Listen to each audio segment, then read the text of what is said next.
The New Orleans Saints drafted Spencer Rattler with their 150th overall pick in the 5th round.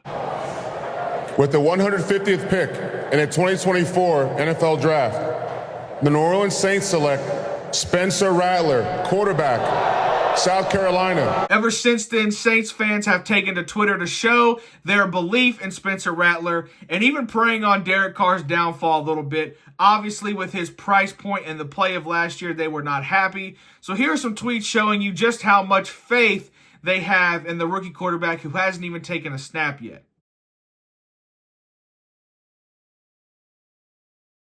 Now, obviously, like I said, some of these tweets are just to spite Derek Carr for how badly he played last season. But there are a lot of things going around the internet talking about how good Spencer Rattler people think could be in the NFL. So I decided to look into if Spencer Rattler could really be a viable option for quarterback for the New Orleans Saints moving forward and filling that spot that Drew Brees left 5 years ago. Let's first start by comparing him to his draft classmates this year, where we saw 6 quarterbacks taken in the first 12 picks, making that the new record for quarterbacks taken in the NFL draft. Bo Nix was the last quarterback taken before Spencer Rattler at number 12 in the first round, and there were no other quarterbacks taken until Spencer Rattler at number 150. Now, let's talk about this. Is Bo Nix that much better of a quarterback? Is he 140-something picks better than Spencer Rattler? In my opinion, I don't believe so. Did he have more hype around him?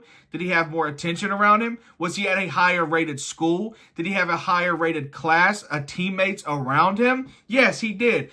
But we saw in 2 games against Washington where there was pretty much the season on the line for the Oregon Ducks, Bo Nix did not come to play his best football. So in my opinion, I don't think that there is a 140 pick difference between Bo Nix and Spencer Rattler. You also heard me talk about the Denver Broncos pick on Bo Nix, and so if you want to see that video is linked in the description of this video. But let's talk now about a little backstory of Spencer Rattler. We all know him from his days on Netflix, Quarterback One Beyond the Lights, where he was not painted in the best light of that series. He was brought off as arrogant. He was shown off as someone who was not humble. And whether the documentary made him look that way or he was that way, I do believe he was that way. I think he had a lot of maturing to do, and he continued that arrogance at the University of Oklahoma, where he started off decent in his career at Oklahoma. Then his play declined, ultimately replaced by the number 1 draft pick of this year, Caleb Williams, and then they ultimately went their separate ways, Caleb Williams going to USC and Spencer Rattler ultimately transferring to the University of South Carolina, where in his first year they went 8-5, which is a pretty good year for the Gamecocks considering they have not had that much success in the SEC. They beat teams like Clemson and Tennessee, where he threw for 6 touchdowns, 81% completion percentage. Not a bad opening year for the team who just got the new quarterback out of the transfer portal, and they thought they were going to the moon. He played really well. He had a lot of good games that year. But unfortunately, in the 23-24 season, the year before the draft, he went 5-7. Now, there can be a lot of things that went wrong with this team. Obviously, they play in the SEC. It is a gauntlet to get through there. But I'm looking at specifically Spencer Rattler. And the good thing for us Saints fans is he was still very efficient in the games they won and lost.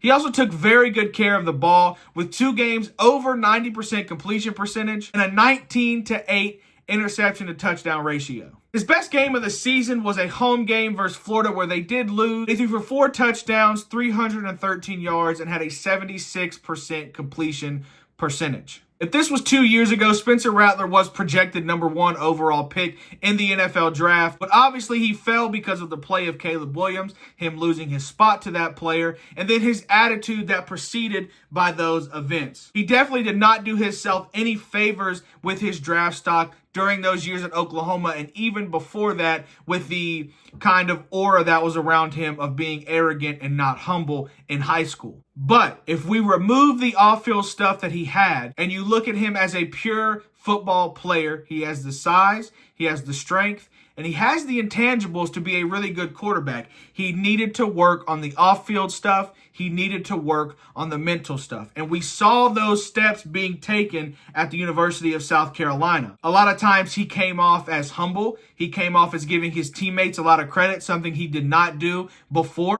And while no one is perfect and no one will ever be perfect, if you are taking the steps to becoming a better person, that is all that matters, at least in my eyes. But as we mentioned, this is not 2 years ago. This is current time, and this is what the position he has put himself in. Now, has he taken the steps to become better? Absolutely. So what did he do? He said, I need a little bit more time to get in front of scouts and show them that my attitude has changed, that my love for the game has been solidified. And not only that, but my game on the field has become even better from when I was that quarterback at Oklahoma. So he goes to the Senior Bowl sponsored by Reese's and wins the MVP, where he has 4 passes for 65 yards and a touchdown. Now, that may not sound impressive, but when you look at the percentage of plays each player gets at the Reese's Senior Bowl, you get very minimal snaps in the actual game.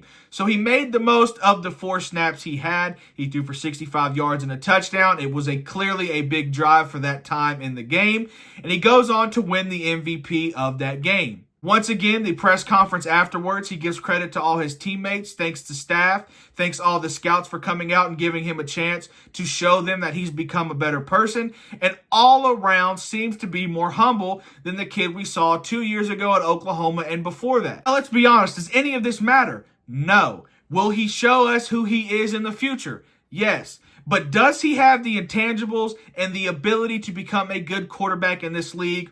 We'll be honest. We'll never know until we know. But that's not just has to do with Spencer Rattler. That has to do with every single player that has ever been picked in the NFL draft. We've had people that have been undrafted free agents go on to win Super Bowls. We've had number 1 picks go on to be cut within 3 years of their career, and even sooner. So let's not fool ourselves here and think that he has no chance. I do think he has a better chance than most people that were being picked in his position.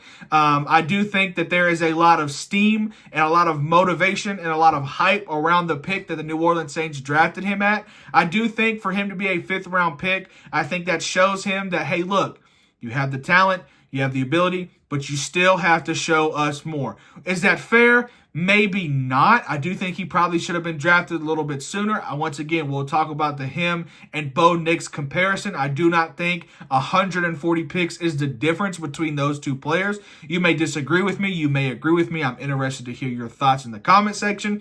But overall, Spencer Rattler has a very good shot of being a good quarterback in this league. Is it with the Saints? I sure hope so, because they have been trying to fill the Drew Brees void for quite some time now, trying out quarterbacks like Jameis Winston, Taysom Hill, and now the new iteration with Derek Carr. None of them have really worked out to what they thought it could be. Let me know your guys' thoughts down in the comment section on what you think about Spencer Rattler. Make sure to hit all the links down in the description below. Leave a like, subscribe if you're new here, and I will catch you guys on the next video. Peace out.